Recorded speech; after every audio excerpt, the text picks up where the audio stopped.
सौभाग्यशाली गुरुमुखों, ये सत्संग श्री प्रेमी महात्मा जी का है।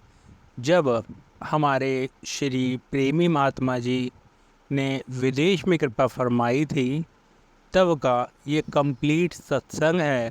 आप सभी गुरुमुखों के लिए यहाँ अपलोड किया जा रहा है ताकि आप सब गुरुमुखजन घर बैठे ही संत महापुरुषों के जो वचन हैं, उनका सत्संग है, वो आप घर बैठे ही सुन सकें। तो आप सभी गुरुमुखों से विनम्र निवेदन है कि सभी गुरुमुखजन इस वीडियो को ज़्यादा से ज़्यादा शेयर करें ताकि और भी गुरुमुखजन तक ये वीडियो पहुंच सके और वे घर बैठे ही सत्संग वचनों का आनंद ले सकें। सभी गुरुमुखों को साप्रेम जय सच्चिदानंद।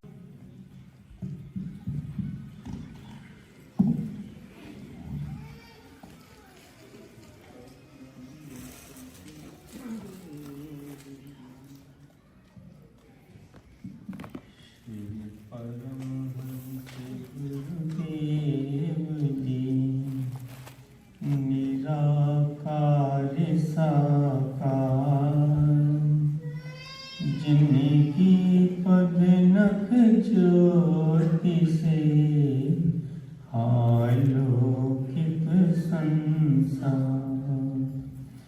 परम पुरुष पूरंदनी आनंदी घन सुख रूप, सरिवारंभ में पूजिए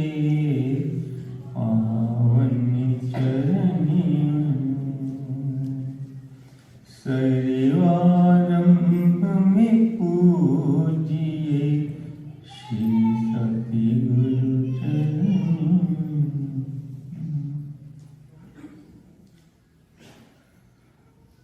अपने इष्ट देव श्री सद्गुरु दाता दयाल जी का पवित्र ध्यान मन मंदिर में बसाते हुए प्रेम सहित मिलकर बोलो जयकारा बोल मेरे श्री गुरु महाराज की जय। आप सब शक्तिधाम एवं वैंकूवर के सौभाग्यशाली गुरुमुखों को श्री हजूर सद्गुरु दाता दयाल जी की ओर से प्रेम भरी शुभ आशीर्वाद।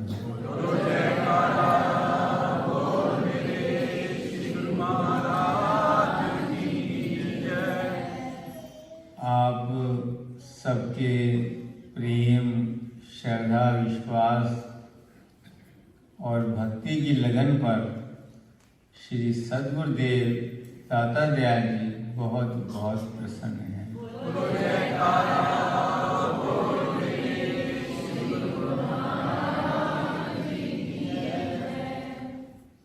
श्री सद्गुरुदेव दाता दयाल जी की सेहत कुशल मंगल है और आप सबके कुशल मंगल और प्रसन्नता के लिए श्री सद्गुरुदेव दाता दयाल जी सभी गुरुमुखों को बहुत बहुत आशीर्वाद देते हैं।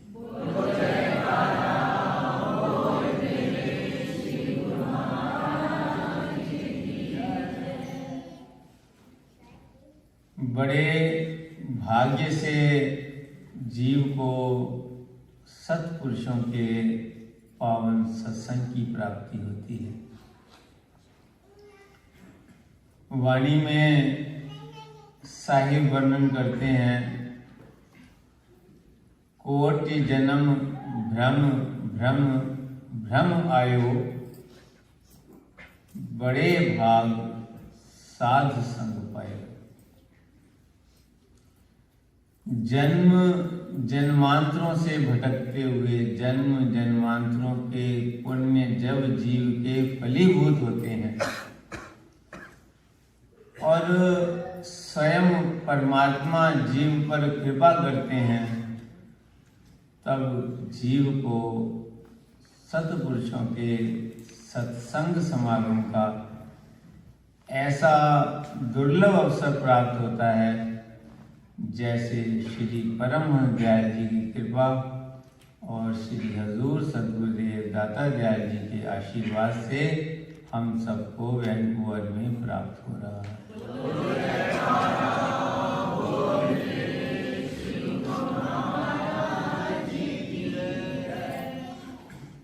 महापुरुषों के सत्संग में ही आकर जीव को भक्ति की प्राप्ति होती है।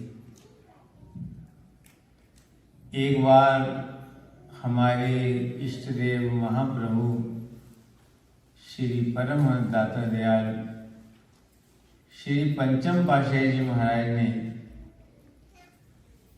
स्पेन में कृपा की थी। तो आश्रम के बाहर गार्डन में सैर कर रहे थे।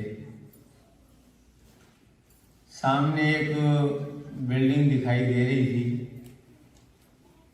तो सैर करते हुए श्री सद्गुरुदेव महाराज जी ने वहाँ के प्रेमियों से पूछा, ये ऊंची सी बिल्डिंग में क्या है? तो उन्होंने विनती की, श्री गुरु महाराज जी ये A to Z स्टोर है, यहाँ पर हर प्रकार का सामान मिलता है। तो श्री गुरु महाराज जी ने मुस्कुराते हुए उनसे पूछा कि हर प्रकार का सामान मिलता है? उन्होंने कहा, जी स्वामी जी, यहाँ हर प्रकार की दुनिया भर की हर तरह की चीज मिलती है। तो श्री गुरु महाराज ने फरमाया, क्या यहाँ पर मालिक की भक्ति भी मिलती है?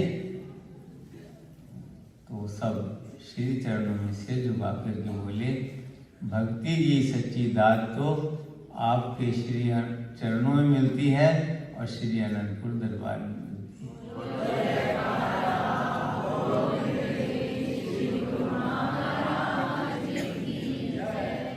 श्री रामायण में भी वर्णन आया है, भक्ति तात अनुपम सुख मूला, मिले जो संत हो ही अनुकूला।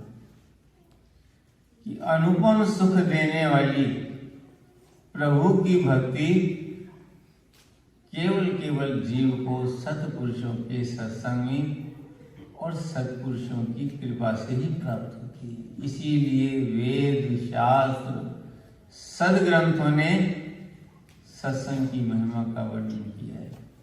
कहते वेद शास्त्र और संत सत्पुरुष भक्ति की महिमा गाते हैं। सच्चे दिल से जो भक्ति करते वे ही भगवान को पाते हैं। जब से तब से व्रत नियम ना अन्य किसी भी साधन से भक्ति मिलती है, केवल सत्पुरुषों के चरणन में। भक्ति के दाता इस युग में श्री परमहंस दयाल हैं, मुक्त करो से कर रहे सबको माला माल। बोलो जयकारा बोल मेरे श्री गुरु महाराज की जय। जो भी इनकी शरण में आता, जो भी इनकी शरण में आता, उसके दुख सब हरते हैं। प्रेमी भक्तों के दामन में सच्ची खुशियां भरते हैं।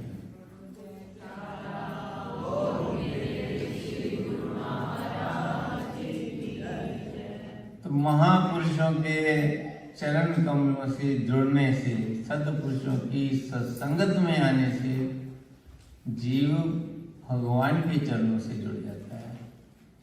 इसीलिए कहते हैं कि जिस पर परमात्मा कृपा करता है, जिस जीव पर विशेष कृपा करता है, जिसके लिए अपने द्वार खोलता है, उस जीव का मिलन सत्पुरुषों से करा देता है। और यही इस जीवन का लक्ष्य है। परमात्मा तक पहुंचना ही इस जीवन का लक्ष्य है। वाणी में शायद वर्णन करते हैं कि भई परापत मानुक देवरिया, गोविंद मिलन की एह तेरी बलिया। इस मनुष्य जन्म का लक्ष्य क्या है? केवल परमात्मा की प्राप्ति।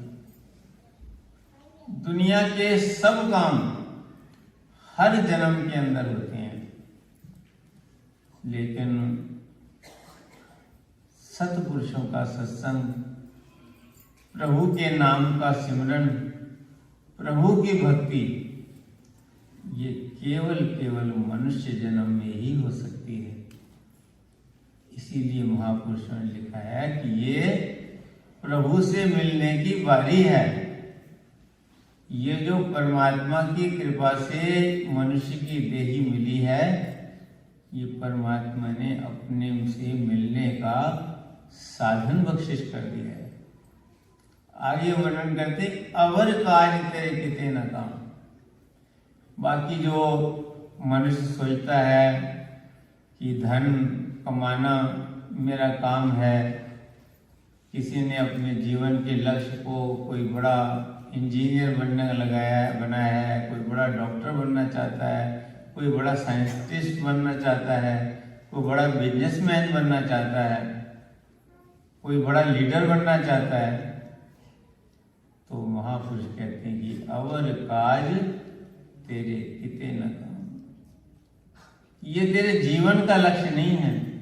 ठीक है, जीवन जीने के लिए इन सब चीजों की आवश्यकता पड़ती है, जीवन निर्वाह के लिए इन सब चीजों की जरूरत पड़ती है, तो उसके लिए मना नहीं है। लेकिन इनमें से कोई भी चीज, ना धन दौलत, न संपदा, न परिवार और न मान सम्मान, इनमें से कोई भी चीज जो है हमेशा जीव के साथ नहीं रहती, और ना इनमें से कोई चीज जीव के साथ जा सकती है।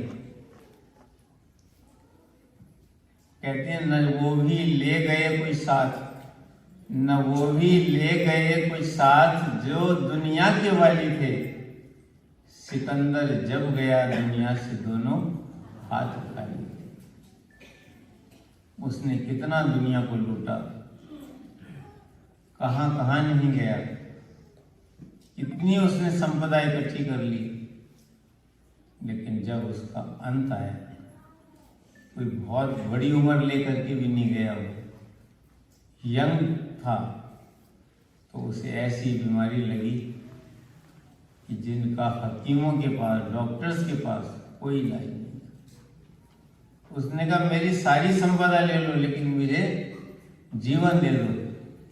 लेकिन जितने भी उस समय के बड़े बड़े हकीम थे, सबने कहा कि मौत की तो कोई दवा है नहीं।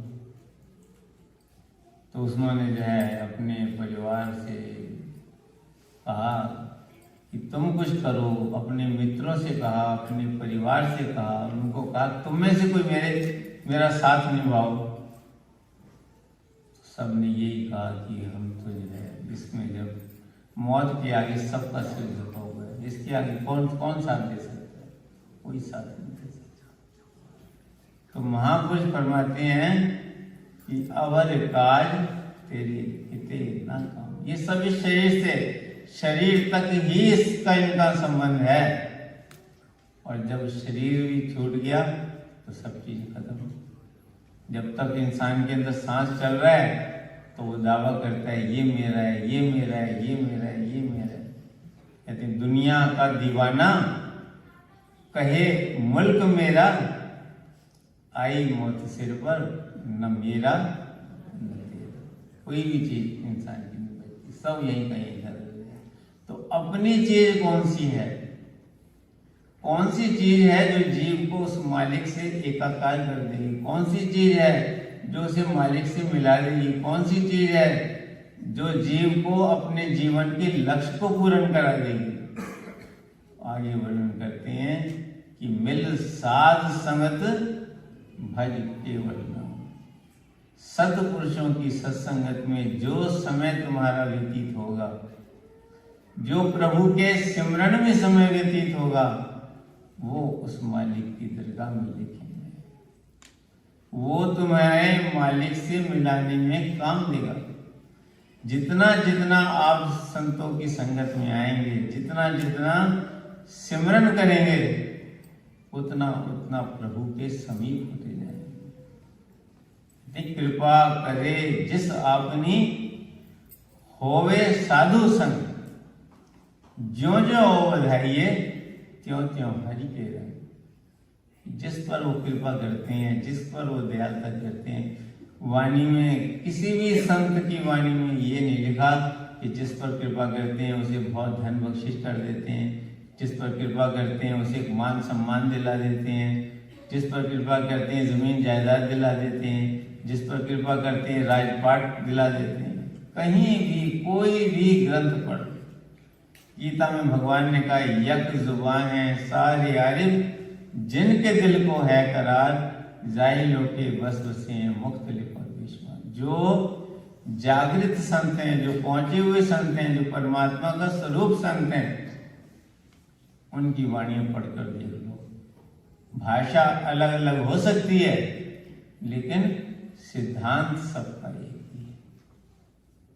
तो सभी महापुरुषों ने इस जीव के जीवन का लक्ष्य क्या बतलाया है कि आत्मा को परमात्मा से, परमात्मा से आत्मा जुदा रही वो काल, सुंदर मेला हो गया जब सतगुरु मिलेंगे। जब जीव को वक्त के परिपूर्ण महापुरुष मिलते हैं, जब सत्पुरुषों की सत्संगत मिलती है, जब उनकी रहनुमाई में चल करके जीव प्रभु के नाम का सिमरन करता है, तो वो जीव की आत्मा जो है परमात्मा से एकाकार है। और जिसे जो परमात्मा से जुड़ गया, जिसे परमात्मा की प्राप्ति हो गई, उसके जीवन में फिर कोई कमी नहीं रहती। संतों ने लिखा कि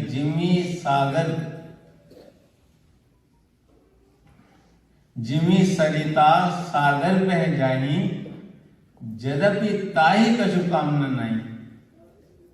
जिमी सरिता सागर पे जाई, यद्यपि ताहि कछु कामना नहीं। तिमी सुख संपत्ति बिनहि बुलाए, धर्मशील पर जाय सो। जिस प्रकार समुद्र अपनी जगह पर स्थित रहता है, समुद्र कहीं इधर उधर नहीं जाता, लेकिन नदियां दौड़ दौड़ कर उस तक पहुंचती हैं, उसमें जाकर के समाती हैं। ऐसे ही जो भगवान के चरण कमलों से जुड़ जाता है, जो अपने मन को प्रभु के चरणों से जोड़ लेता है, जो अपनी आत्मा को परमात्मा से एकाकार कर लेता है, उसके पास दुनिया का वैभव की कमी नहीं रहती। दुनिया का वैभव अपने आप उसके पास पहुंचता है। उसके मन के अंदर कोई चाहना नहीं। जिसे परमात्मा मिल गया, उसे भला किस चीज की चाहना रहती है, उसके भला किस चीज की कमी रह सकती है। एक राजा था, एक बार उसने अपने जन्मदिन पर अपनी प्रजा को एक पार्टी दी। अपने बाग में उसने बहुत सुंदर बाजार लगाया,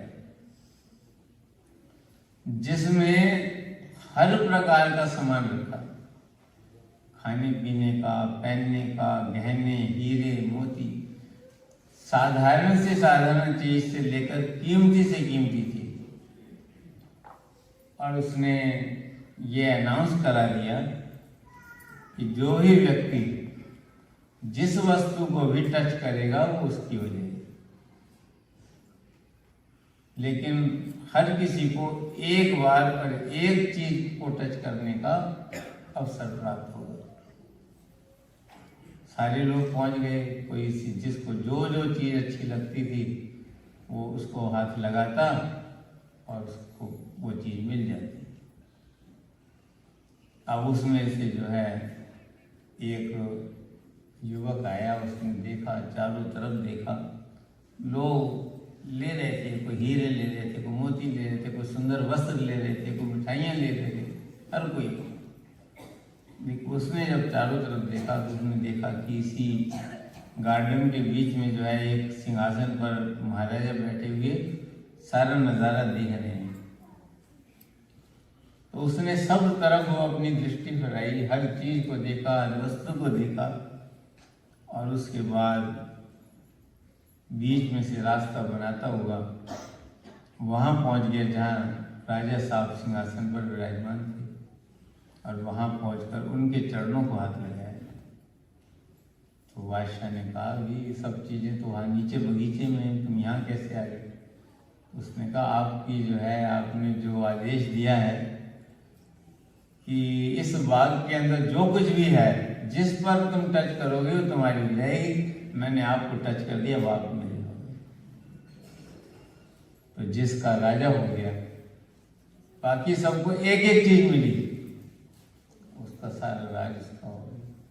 बोलो जयकारा बोल मेरे श्री गुरु महाराज की जय। तो ऐसे ही महापुरुष हम जीवों को ये उपदेश देते हैं। उनमें तो एक जिस चीज को टच किया वो चीज उसकी हुई, लेकिन महापुरुष कहते हैं इस दुनिया में तो तुम किसी भी चीज को पकड़ के रखोगे, कोई चीज तुम्हारी नहीं बनेगी।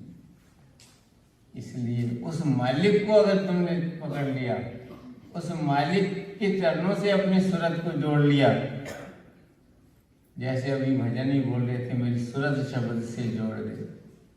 अगर सतगुरु की कृपा के, सतगुरु की रहनुमाई में चलते हुए, सच्चे नाम का सिमरन करके, भक्ति की कमाई करके, प्रभु के चरणों का प्रेम बढ़ा करके उनके चरणों से हम जुड़ गए, तो मालिक हमारे हो जाएंगे। मालिक हमारे हो जाएंगे तो दुनिया की हर वस्तु हमारे पीछे, किसी चीज के लिए हमें दौड़ने की जरूरत नहीं है, दुनिया की पदार्थ हमारे पीछे।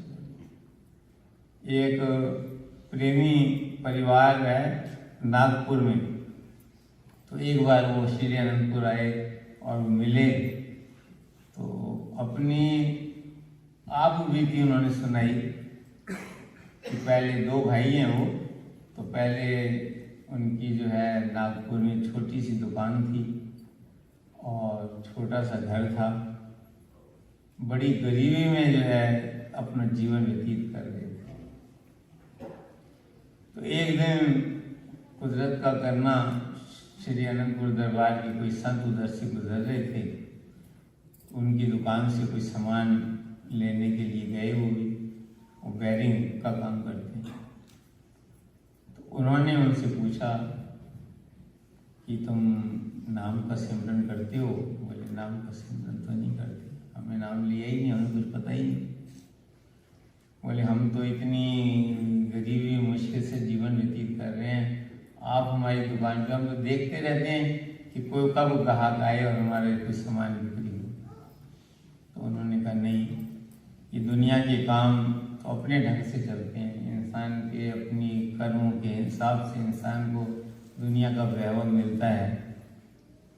जीवन मिला है तो प्रभु के सिमरन के लिए, तुम खाली तो बैठे हो, खाली बैठे हो तो प्रभु का सिमरन करो। उन्होंने जो है श्री गुरु महाराज जी की मूर्ति उनकी दुकान पर विराजमान की, परमहंस उनके घर में विराजमान की, उनको आरती पूजा की पुस्तक दी, नाम दिया, बोले आरती पूजा किया करो सुबह शाम और 2 घंटे सिमरन किया करो। बाकी भी खाली टाइम इधर उधर इंतजार करने की बजाय भगवान का इंतजार करो। तो कहने लगे जब से श्री गुरु महाराज की मूर्ति विराजमान हुई, हमारे घर में परमहंस विराजमान हुई, हमने 2 समय आरती पूजा शुरू की और 2 घंटे भजन अभ्यास शुरू किया। धीरे धीरे धीरे धीरे हमारी जो दुकान पे जो है भीड़ बढ़ने लगी। करते करते हमने जो है जब दुकान पर भीड़ लगने लगी तो हमने दुकान बड़ी की, दुकान बड़ी की, पैसा आया तो हमने मकान बड़ा किया। अब जो है हमारे जो रिश्तेदार हैं वो पूछते हैं कि तुम्हारे पास पैसा कहाँ से आया, अनंतपुर से आया है क्या?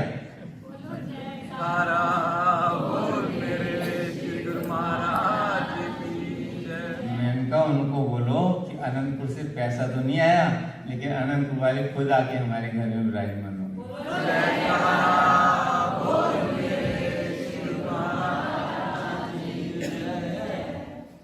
तो जब इंसान भक्ति के पथ पर चलता है, जब उसके हृदय में प्रभु के प्रेम की लगन लगती है, जब प्रभु की भक्ति की लगन लगती है, तो ये जो दुनिया की चीजें हैं, दुनिया की पदार्थ हैं, वो अपने आप पीछे पीछे आती है। इसलिए महापुरुष फरमाते हैं कि सच्ची वस्तु को तुम ग्रहण करो, निज कर देखियो जगत में को काबू को नाय, नानक फिर हरि भक्ति है तेरी राखो मन में। जैसे अगर हम छाया को पानी देंगे तो पेड़ भी हमारा सूख जाएगा। अगर हम पेड़ को पानी देंगे, जो जो पेड़ बढ़ता जाएगा, छाया अपने आप बढ़ती जाएगी। ऐसे जो जो भक्ति आपके अंदर दृढ़ होगी, जो जो प्रभु का प्रेम दृढ़ होगा, दुनिया के पदार्थ पीछे पीछे। तो महापुरुष हमें जो है यही समझाते हैं कि भले ही दुनिया के काम करो, दुनिया के काम करना मना नहीं है, तुम जितना तुम्हारा बल है भले ही दुनिया के काम करो, लेकिन प्रभु के नाम को मत भूलो। रहो जग में रखो सुरती गगन में। इस संसार में रहो, लेकिन अपनी सूरत को जो है प्रभु के चरण कमल से जोड़ कर रंगो मन अपना भक्ति की लगन में। रहो जग में रखो सुरती गगन में, रंगो मन अपना भक्ति की लगन में। करो दुनिया के जितने काम, बेशक कोई उसके लिए मना नहीं, जितने काम करो, मगर गफलत न हो हरि के भजन, प्रभु के सिमरन में जो है कमी ना आए। इसलिए महापुरुष हमें सदैव यही शिक्षा देते हैं कि भक्ति के 5 नियमों की पालना करो, 2 घंटे सिमरन करो। हर गुरुमुख का कर्तव्य है कि 2 घंटे भजन करे। ये श्री गुरु महाराज ने छूट दी है कि तुम 1 बार में करो, 2 बार में करो, 3 बार में करो, 4 बार में करो, लेकिन 24 घंटे में 2 घंटे भजन सिमरन करोगे तो श्री गुरु महाराज जी का आशीर्वाद यहाँ भी आपके साथ है, आगे भी साथ है। अंतर में भी खुशी है, बाहर भी खुशी है। लोग भी सुहेला और परलोक भी सुहेला।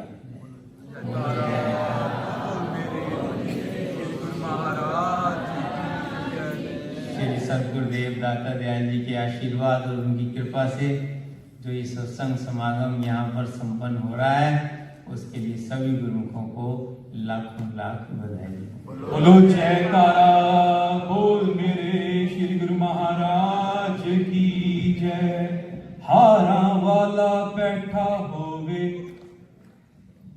अखियां दे। गुरु ब्रह्मा गुरु विष्णु गुरुदेवो महेश्वरा, गुरु साक्षात परब्रह्म तस्मै श्री गुरुदेवो नमः। बोलो जयकारा बोल मेरे श्री गुरु महाराज की जय। Thanks for watching. Please subscribe this channel दाशन दास सुधांशु। बोलो जयकारा बोल मेरे श्री गुरु महाराज की जय। बोलो श्री आनंदपुर वासी भगवान की जय। श्री सद्गुरुदेव भगवान की जय।